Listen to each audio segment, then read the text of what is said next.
In the summer of 1977, the air around Elvis Presley felt heavier than usual, as if even the desert winds of Las Vegas had grown tired from carrying his name across marquees and neon lights.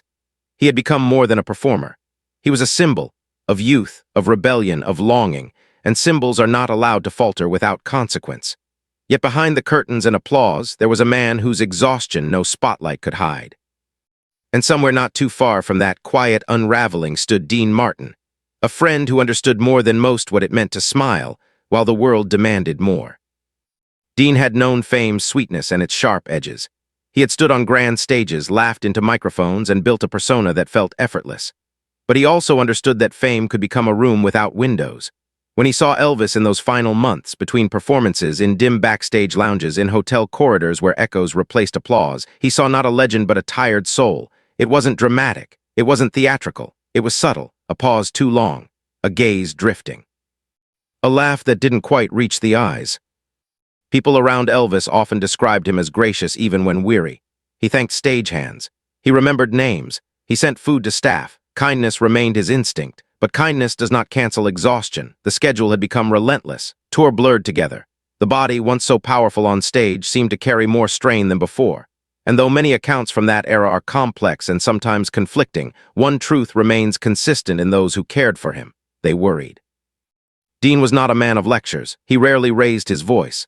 Concern, when it came from him, sounded like a suggestion, a quiet sentence over coffee, a hand on a shoulder. A take-it-easy kid, delivered without judgment. He understood that pride can be as fragile as health. Elvis was younger, but the pressures he carried were immense. Expectations from fans, demands from business partners, the weight of being the king every hour of the day. In private moments, Dean would sometimes sit with him in silence. They didn't need to fill every second with words. Both had seen the machinery of show business. Both knew the cost of constant visibility. Dean believed in stepping back when life felt too loud. Elvis, however, had grown accustomed to pushing through. The show must go on had become more than a phrase. It was a promise he made to himself. By mid-1977, whispers of concern were circulating quietly among those closest to Elvis. Doctors monitored his health. Schedules were adjusted here and there. But the public image remained polished. Fans still saw the icon. They still heard the voice that had changed music forever. What they could not see were the private struggles of fatigue, stress, and the emotional weight of living under permanent scrutiny. Dean sensed the urgency before it was spoken aloud. Not because he had medical knowledge, but because he had experience. He had watched fellow performers burn too brightly. He had seen how the stage could both elevate and drain.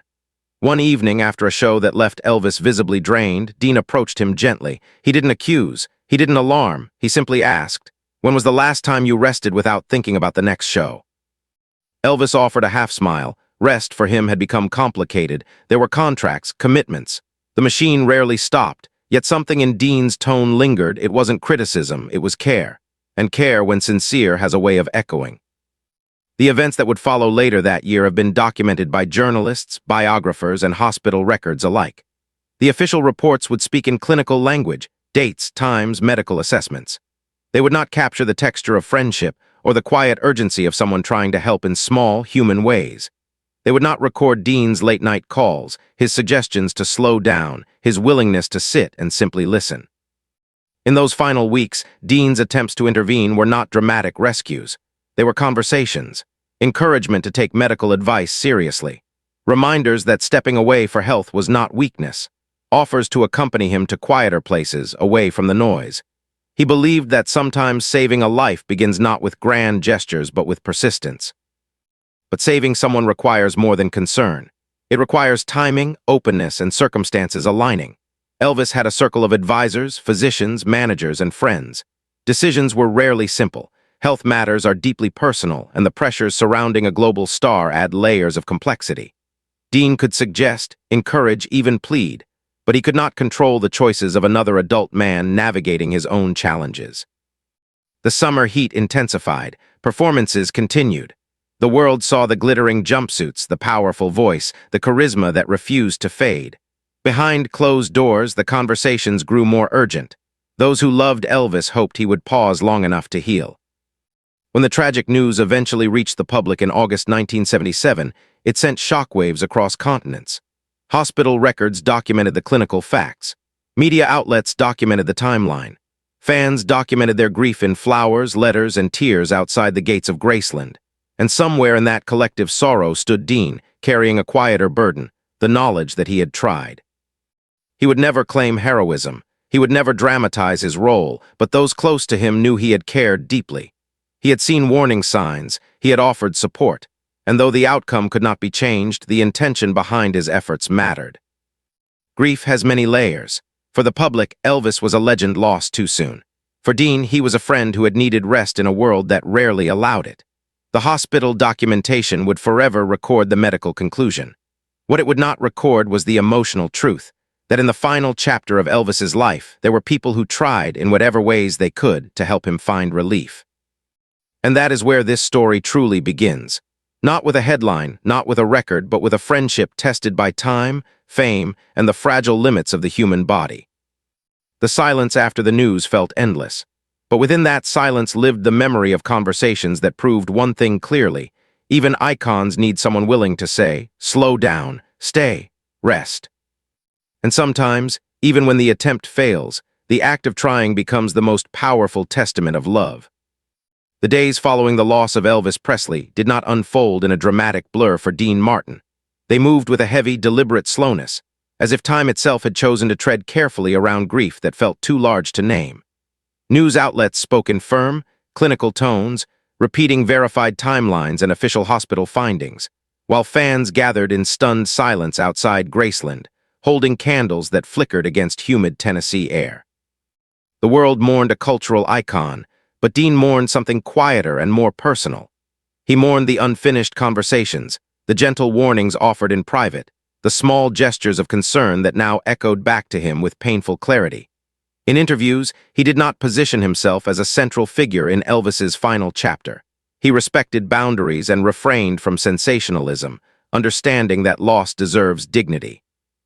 Yet those who spent time with Dean during that period could sense a subtle shift in him, an introspective stillness that replaced his usual effortless humor. He was not a man prone to dramatic displays of emotion, but sorrow settled into his posture in ways words could not fully capture.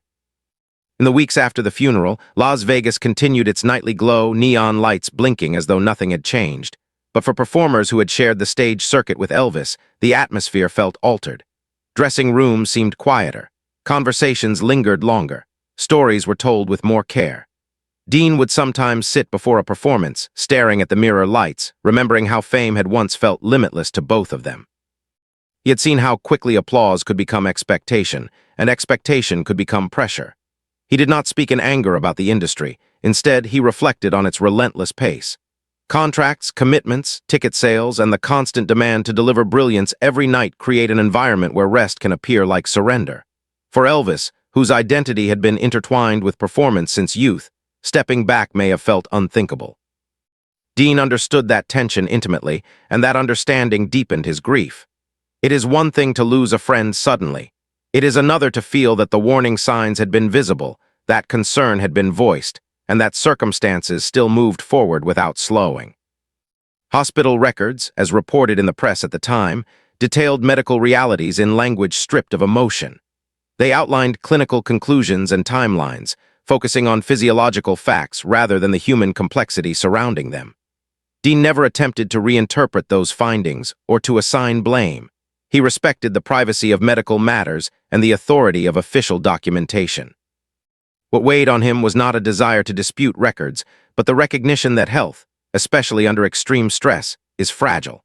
He would later confide to close friends that sometimes the body whispers before it shouts, and that those whispers are easy to miss in rooms filled with applause. He believed Elvis had been more tired than he let on, and he carried the quiet ache of wondering whether stronger insistence might have altered something. Yet he also understood that every adult navigates his own decisions, guided by personal convictions, obligations, and inner struggles that others cannot fully control. As the public narrative shifted from shock to tribute, Dean chose remembrance over speculation. On stage, he did not transform his shows into extended elegies, but there were moments when his tone softened unexpectedly, when a song about longing carried extra weight. Audiences sensed it without needing explanation. He honored Elvis not by dramatizing the end, but by preserving the humanity of the man behind the legend. In private gatherings, He would share memories of simpler times, stories of laughter in hotel suites, of impromptu jam sessions, of conversations about family and faith. He remembered Elvis as someone capable of extraordinary generosity, a man who could move millions yet still pause to ask how someone's child was doing. These recollections became Dean's way of protecting the essence of his friend from being reduced to a single tragic headline. There was also a personal reckoning unfolding beneath the surface. Dean began reassessing his own pace, quietly adjusting how much he allowed the industry to dictate his rhythm. He did not announce a transformation, nor did he frame it as a reaction, but those close to him noticed he became more deliberate about downtime, more protective of moments away from the spotlight. Grief can sharpen awareness, and for Dean, Elvis's passing served as a reminder that resilience requires boundaries. He had tried to encourage those boundaries in his friend, and though the outcome could not be rewritten, the lesson remained clear in his own life. The human spirit, he believed, is strong but not infinite. Kindness must extend inward as well as outward. The media occasionally hinted at last conversations and final warnings, but Dean resisted embellishment. He would gently clarify that he had simply cared, that he had offered support like any friend would. He understood the temptation to craft dramatic narratives around tragedy, yet he valued truth more than intrigue. His failed attempt to persuade Elvis to slow down was not a cinematic rescue scene. It was a series of ordinary conversations grounded in affection and concern. That ordinariness is precisely what makes it powerful. Real life rarely unfolds in grand, scripted crescendos. It moves through subtle gestures, repeated suggestions, quiet persistence.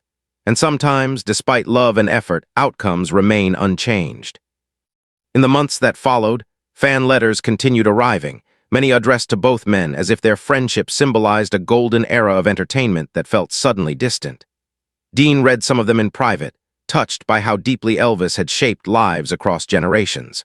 The resilience of the human spirit revealed itself not only in performance, but in the collective mourning that transformed grief into gratitude. People spoke about how Elvis's music had carried them through loneliness, hardship, and joy. Dean found solace in that continuity. Though his friend's life had ended, the impact had not. Songs still played on radios, memories still sparked smiles.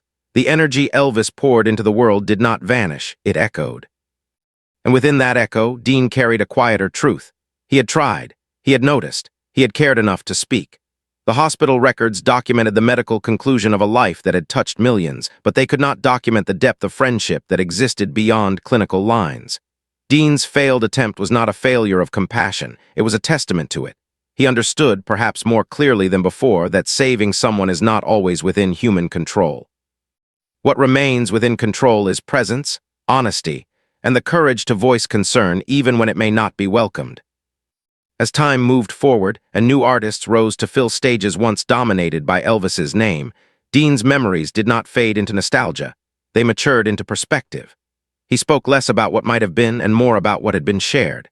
In doing so, he preserved the dignity of both their legacies. The resilience celebrated in this story is not the avoidance of loss, but the strength to honor love after loss has arrived. Dean Martin's quiet grief, shaped by empathy and reflection, became a reminder that even when efforts do not change outcomes, they reveal the depth of the human heart. In the years after the passing of Elvis Presley, something in Dean Martin grew quieter, not in a way that dimmed his talent, but in a way that deepened it. The laughter was still there, the charm remained intact, and audiences continued to fill seats wherever he performed. Yet beneath the smooth exterior there was a reflective layer that only those closest to him truly noticed. Grief, when carried with dignity, does not always erupt outward. Sometimes it reshapes a person slowly, gently pressing them toward contemplation.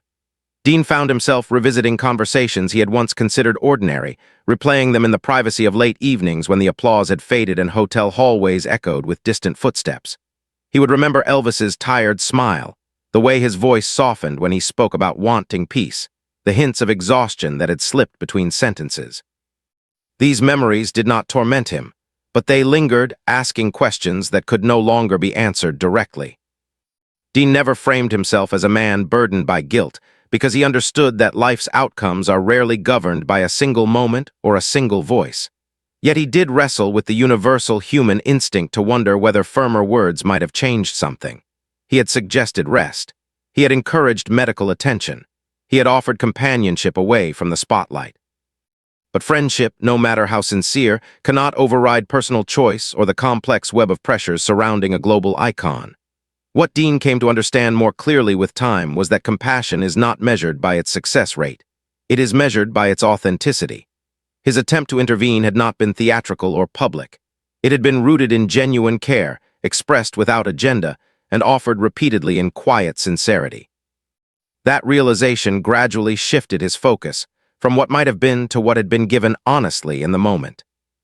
As the entertainment world evolved into a new decade, Dean observed younger performers navigating the same demanding currents that had once surrounded Elvis. He recognized the familiar pattern of relentless touring, media scrutiny, and the internal pressure to maintain an image larger than life. Occasionally, when he encountered artists who seemed overwhelmed, he would speak with gentle directness, not citing the past explicitly but drawing from the lessons etched into his heart. He would remind them that strength includes the courage to pause, that rest does not diminish legacy, and that health must be guarded as carefully as reputation. These conversations were never delivered as warnings filled with fear. They were shared as wisdom shaped by experience. In this way, the memory of Elvis continued influencing lives indirectly, not through dramatic declarations, but through thoughtful guidance passed quietly from one performer to another. Privately, Dean found himself reflecting on the nature of fame and its subtle demands. He had once viewed the stage as a sanctuary, a place where performance could mask fatigue and transform vulnerability into artistry. But Elvis's passing illuminated a truth he could no longer ignore. The stage can both heal and drain, and the body has limits no applause can erase. This awareness did not cause him to retreat entirely from performing, but it did inspire him to approach his own commitments with more intention. He adjusted schedules when possible, prioritized moments of stillness, and allowed himself the grace to decline engagements that felt excessive. Those choices were not public statements. They were private affirmations of a lesson learned at a high emotional cost. In honoring his own limits, he felt he was honoring the friend he had once tried to persuade to slow down. There were evenings when, standing beneath the soft glow of stage lights, Dean would feel a flicker of memory so vivid it almost seemed present. A particular chord progression might remind him of Elvis's early performances, of the raw electricity that had once electrified audiences across continents. Instead of turning away from that memory, Dean allowed it to coexist with the present moment. He did not let grief eclipse gratitude. He chose to celebrate the years when music had bound them in camaraderie and shared understanding. To him, resilience did not mean forgetting pain. It meant allowing pain to refine compassion rather than harden it. Media retrospectives continued revisiting 1977, often emphasizing hospital documentation and timelines, as though precision alone could satisfy curiosity. Dean maintained his commitment to respect and restraint. He understood that medical details belong within the boundaries of privacy and professional assessment, and he refused to speculate beyond verified information. What he offered instead, when asked about Elvis, was humanity. He spoke about kindness, about generosity, about a man who carried enormous expectations yet still valued simple gestures. By focusing on character rather than controversy, he preserved the dignity of his friend's legacy and gently redirected public attention toward the enduring impact of music and connection. As years passed, fans who had grown up with Elvis began sharing their stories with Dean at meet-and-greet events and letters mailed to management offices. They described how songs had accompanied them through heartbreak, military service, marriage, and personal struggles. Dean listened with genuine attentiveness, recognizing that the resilience of the human spirit often expresses itself through art. Elvis's voice had provided comfort to countless individuals, and that comfort did not fade with his absence. In hearing those testimonies, Dean found reassurance that while he had not been able to alter the final chapter, the larger story remained one of influence and inspiration. Life's value cannot be measured solely by its length. It must also be measured by its reach. Occasionally, in the solitude of late nights, Dean would sit by a window overlooking a quiet city and think about how differently 1977 might have unfolded under altered circumstances. Yet he never allowed those thoughts to transform into self-reproach. He recognized that love sometimes means speaking up even when the response is uncertain. The fact that he had tried, that he had cared enough to risk discomfort in urging rest, became a quiet source of peace. Not because it erased loss, but because it affirmed integrity. He had not remained silent in the face of concern. He had acted within the boundaries available to him. That understanding softened the sharpest edges of regret. Through reflection, Dean began to see that his role in Elvis's final months was not defined by failure but by fidelity. He had remained loyal to friendship, attentive to warning signs, and respectful of autonomy. In a world that often dramatizes tragedy for spectacle, he chose a different path, one grounded in humility and truth. The hospital records would forever mark a date and a cause, yet they could not measure the invisible threads of empathy woven through those final conversations. Dean carried those threads forward, allowing them to guide his interactions and shape his outlook. By the time a new generation discovered Elvis's music through re-releases and documentaries, Dean's perspective had matured into something steady and clear. He no longer revisited the past, searching for alternate endings. Instead, he embraced the present as an opportunity to live deliberately, to extend kindness, and to remind others that resilience is built not from invulnerability but from compassion. In that quiet evolution, he transformed a painful memory into a lifelong lesson. The conversations that once felt unfinished became enduring reminders that love is never wasted, even when it cannot alter fate. Time has a way of softening sharp grief into something steadier, something that feels less like a wound and more like a permanent imprint on the heart. For Dean Martin, the passing of Elvis Presley did not fade into a distant headline or a chapter neatly closed by official reports. It remained a living memory, one that matured rather than diminished. As the years unfolded, Dean came to understand that the value of his attempt to help Elvis was not measured by its outcome, but by the sincerity behind it. In a world that often celebrates dramatic rescues and visible triumphs, his effort had been quiet, almost invisible to the public eye. Yet within that quietness lay something profoundly human, the willingness to speak when silence would have been easier, the courage to express concern without certainty of being heard. Dean never dramatized those final conversations. He did not build them into myths or recast them as heroic acts. He understood that authenticity requires restraint. When asked about Elvis in later interviews, he would shift the focus toward gratitude rather than speculation. He spoke of the early days of friendship, of laughter in dressing rooms, of the electricity Elvis carried into every venue he entered. He allowed the world to remember the vitality, the artistry, and the generosity that defined his friend far more than the circumstances of his final hours. That choice revealed something essential about Dean's character. He believed that a legacy should be shaped by light, not overshadowed by darkness. Privately, however, the lessons of 1977 remained active in his daily life. Dean approached relationships with increased attentiveness, listening more carefully when someone's tone hinted at strain or fatigue. He learned to recognize the subtle signals he had once seen in Elvis and became more intentional about offering support when he sensed someone was carrying too much. He did not attempt to control others' choices. He simply ensured they knew someone was paying attention. In this way, the failed attempt transformed into a lifelong commitment to empathy. The resilience of the human spirit, he realized, is strengthened not by perfection, but by persistence in caring. As entertainment evolved and new artists emerged, Dean observed how easily the industry could repeat its patterns of excess and pressure. Fame remained dazzling, and the appetite for performance never diminished. Yet Dean's perspective allowed him to navigate that environment with greater awareness. He no longer viewed success as something that required constant acceleration. Instead, he valued balance, understanding that sustaining a career depends as much on rest as on applause. He quietly advocated for moderation, encouraging colleagues to guard their health and to remember that stepping back can be an act of strength.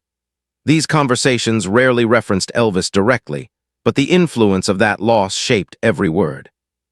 There were moments, especially during commemorative events honoring Elvis's impact on music, when Dean felt the weight of memory pressing gently against him. Watching younger generations sing along to songs recorded decades earlier reminded him that influence does not vanish with mortality. Elvis's voice continued traveling across airwaves, weaving itself into weddings, road trips, and late-night reflections. In those moments, Dean found comfort in the idea that while he could not save his friend from physical decline, he had witnessed and shared in a legacy that transcended it. The hospital documentation from 1977 recorded a conclusion. The music recorded across years documented a beginning that never truly ended. Dean also came to terms with a deeper truth about friendship. Sometimes love is expressed not in the power to change events, but in the willingness to stand present within them. His effort to persuade Elvis to slow down had not altered history, yet it affirmed that someone cared enough to try. That act of caring became part of the larger narrative of resilience that this story celebrates. Human beings cannot command time or health with absolute authority, but they can choose compassion. They can speak gently yet firmly. They can refuse to look away when concern arises. In that sense, Dean's attempt was not a failure. It was a testament to integrity. As he grew older, Dean reflected more openly on the fleeting nature of life. He did not approach the subject with fear but with clarity. He had seen how swiftly circumstances can shift, how a single year can reshape cultural memory. Rather than becoming cynical, he became more appreciative.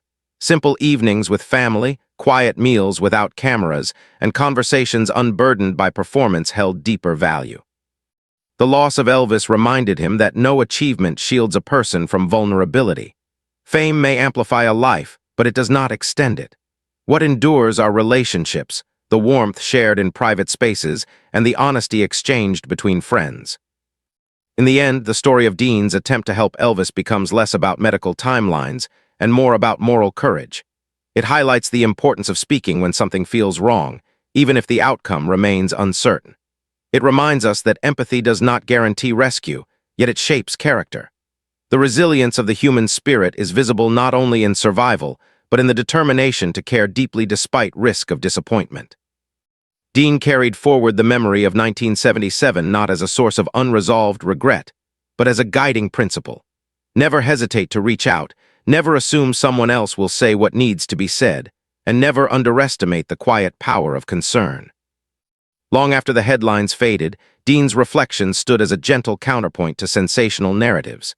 He chose dignity over drama, respect over rumor, and remembrance over speculation. By doing so, he ensured that his friend would be remembered not solely for the tragedy that ended his life, but for the humanity that defined it. And within that remembrance lies the heart of this four-part story. It is not merely about a documented hospital record or a moment that history could not reverse. It is about the enduring value of compassion, about the strength it takes to try even when success is uncertain, and about the belief that kindness, once offered, is never wasted.